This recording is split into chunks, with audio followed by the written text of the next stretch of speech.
I'm a teacher like you. I teach at the Conservatory in Boston. I have a class on Friday afternoon. People come from all over the world and they're excited to be there and they're eager to learn, you know. But what's really going on, they're saying, am I better than her? Am I better than him? I know I'm better than her.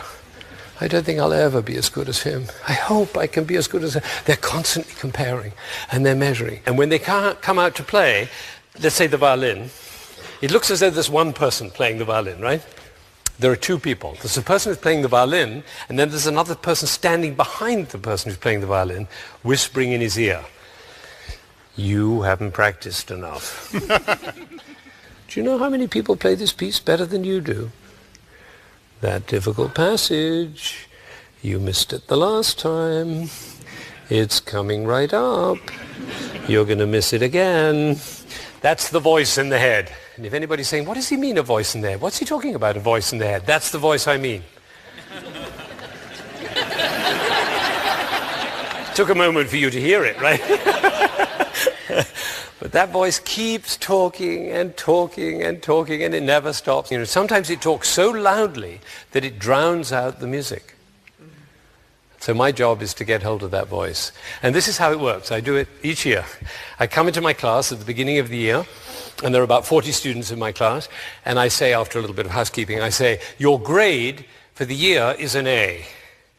You're an A. That's your grade. And there's one condition. The condition is that they have to write me a letter in the first 2 weeks of the class, of the year.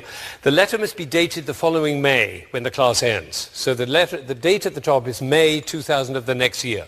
And then the letter must begin with these words, Dear Mr. Zander, I got my A because. Then they have to write a letter describing who they will have become by the following May to justify this extraordinary grade. And I tell them to fall passionately in love with the person they're describing in the letter. And they do. They write about who they would be, who they could be, who they see themselves as if only that damn voice would stop telling them they can't do it. When I come into class, the person I teach is the person that they have described in their letter. You see, I only take A students. Now, there are a few people looking very concerned and saying, how does he do that? Well, the answer is very simple. You can give an A to anybody.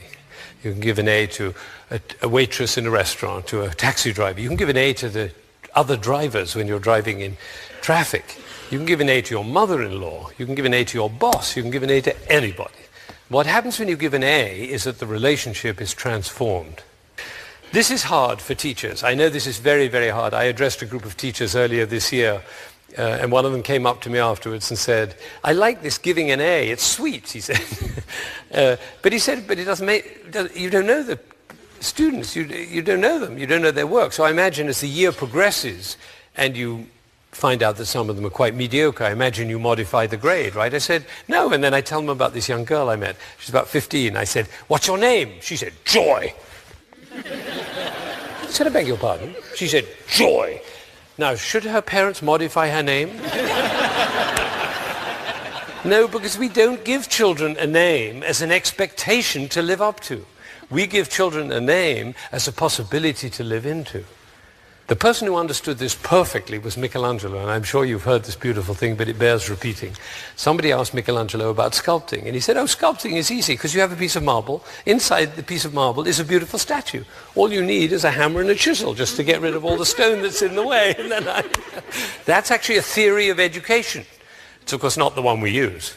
The one we use, we're up here, the students are down here, and they try to get up and they do their homework and they work hard and they study and they work as hard as they can, and this is as far as they get. This is the gap between their achievement and our standards. And of course they're very manipulative because they know what we want to hear so they can get up a little higher. Michelangelo's model is totally different. It's eye to eye. We each have a hammer and a chisel and we're working to get rid of all that stone that's in the way of that beautiful statue. It's a totally different world.